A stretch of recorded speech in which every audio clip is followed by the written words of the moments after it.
Well, with high school football less than a week away, starting on Friday all around the state of Missouri, we brought in Joboo from Ozarksports.net, the incomparable Joboo, who knows as much about high school football as anybody, or high school sports in general. So, first of all, welcome, and tell me about just how excited you are to have football season back.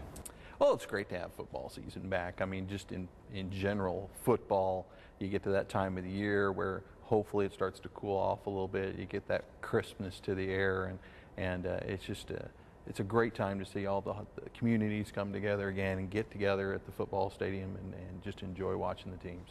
Well, let's start down in Class 1, and just give me a couple of teams to keep an eye on, the teams that you think could make a run to the Show Me Bowl.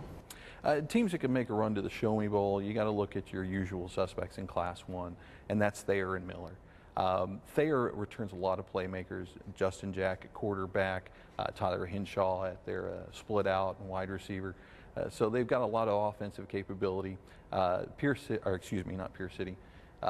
just reloads every year. They bring back guys to restock their line with size. They've got Cameron Carey in the backfield and on the defensive backfield too.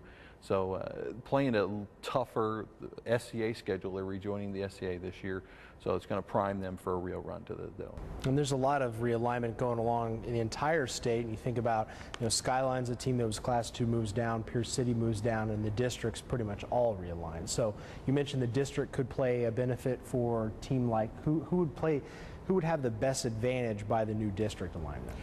Thayer really gained an advantage. They left that district with Marionville and Miller, and they moved into a district that has a couple of southeast teams in Kabul. Kabul, some good reports on them from camps and whatnot, but still they've moved into an easier district this year, so Thayer really benefited in Class 1. One of those teams that plays schedule up during the season, but then the Class 1. Another SCA team moving to Class 2, you talked about Mountain View Liberty. Mountain View Liberty, Coach Darren Ackland has built that into a real program down there. 9 wins both of the last couple of years. Made it into the second round last year where they lost to Fair Grove. Lots of offensive firepower. 6 all-conference players coming back on the offensive side of the ball. They do have a question mark on their defense. They have to replace some defensive stars that they had, but I wouldn't overlook them. At this point, they've got to be the choice in Class 2 in the area. And you mentioned Fair Grove. Of course, they lose the state's all-time leading touchdown scorer in Caleb Schafitzel to Missouri State, but Jason O'Neill actually brings back 16 starters on both sides of the ball. Can Fair Grove bring home another Mid-Lakes Conference title? I think they're definitely a contender for the conference title. Don't know if they've got the firepower to make a run all the way to a state title, but they've got to be considered one of the favorites, even with Caleb not there anymore. They've got lots of all-conference performers coming back, lots of starters, and I think Coach O'Neill is going to show that he really can coach very well this year. The only state champ from the area came from Class 3, which you mentioned last year was the strongest class in the area. Cassville, 2-time defending state champ. Can we see a three-peat? Absolutely. Defense wins championships. It's an old cliche because it's true. They returned 10 defensive starters from a defense that was outstanding last year. Linebacker Devin Lindenbrink, kind of the leader of the defense, is out with an injury for the first few games, but I don't think they're going to miss a beat. They do have to replace some skilled players this year, their entire starting backfield, wide receivers, but their system, some people think it's kind of vanilla. It's not. Lots of multiple sets, and it's based on athleticism. Cassville has the athletes to fill those positions this year. Who else do you like in Class 3? In Class 3, lots of potential with both Monette and Rogersville. Some good young classes. Rogersville with Dylan Cole, I think, is, as we talked about, going to be one of the breakout players in the area this year. I think he's just a beast at the running back position, and I really think he's going to, as he gets all the carries this year, or the majority of the carries, is going to start to show folks what he can do. Monette with Chad DePay taking over as a new coach there. They've got a talented class, junior class themselves. They may, in fact, I'm sure they'll improve throughout the year. How much will it be good enough to win the district with Seneca and Cassville? Don't know. If it is, then that makes them a contender for the Dome. With teams like Willard and Branson and Neosho moving up to Class 5, it feels like there isn't any Class 4 teams left in Southwest Missouri, but there is at least one pretty darn good one. Yeah, you've got pretty much the program as far as football is concerned in Southwest Missouri, and that's Webb City. They just reload every year. This year, they're going to be particularly strong on the defensive side of the ball with linebackers Scott Roderick and Christian Hoffman coming back. Going to be very strong on the defensive side, but they have all kinds of athletes to run that offense. Matty Johnson is probably going to be the Braxton Baker feature back this year, coming out of the backfield, and you just know Coach Roderick knows how to put a winning team on the field every year. And another pretty good Class 4 program comes a little north of Springfield here on Highway 13, Lance Roden and the Bolivar Liberators. Absolutely. He's going to be leaning heavily on quarterback Colton Peavy this year.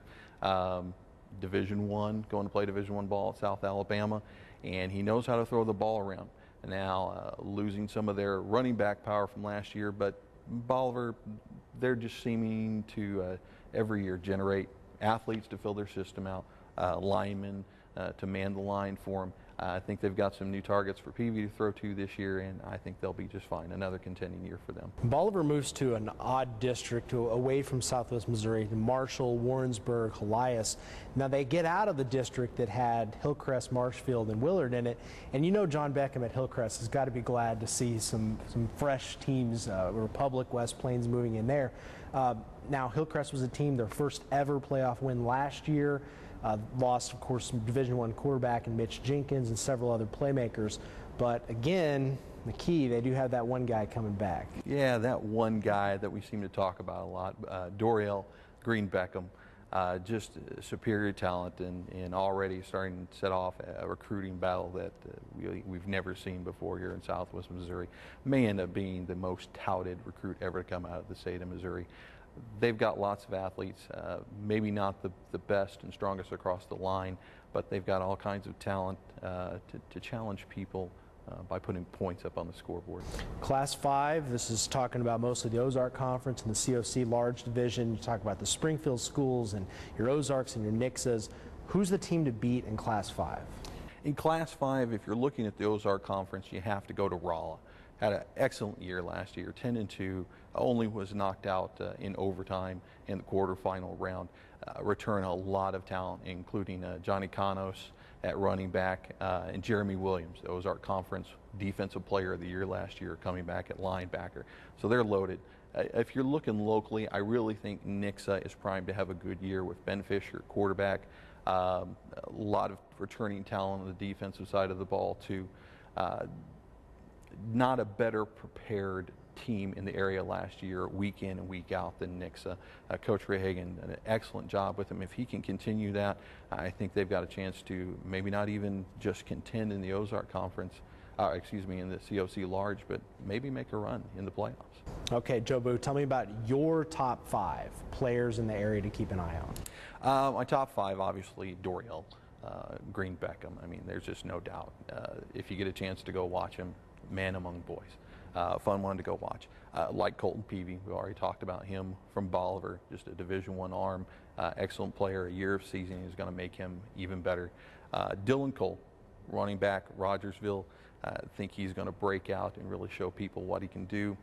I like Devin Lindenbrink down in Cassville from the defensive side of the ball. Going to be out a couple of games with an injury, but just a tackle machine. And Coach Large likes to have a heart to his defense. Lindenbrink is their heart this year. And another small school player that I really like, Justin Jack from Miller. Tough kid, came back from a broken leg to play in late season, led Miller to a win over Thayer in the playoffs, and played both sides of the ball when they took on Valley Catholic. Just a good talent, good kid. Like him. Yeah, right, and a 2 sports star out there at Miller. Absolutely. Another one, Darren Francis from Parkview, the running back in the double wing system. Yeah, Darren Francis rushed for well over 1,000 yards. I think it was over 1,400. All right. Joboo, ozarksports.net. Check it out, and you can get all the previews on KSPR.com. Preview show coming up later this week. Full football schedule on Friday night. Thanks for joining us. Thank you, sir.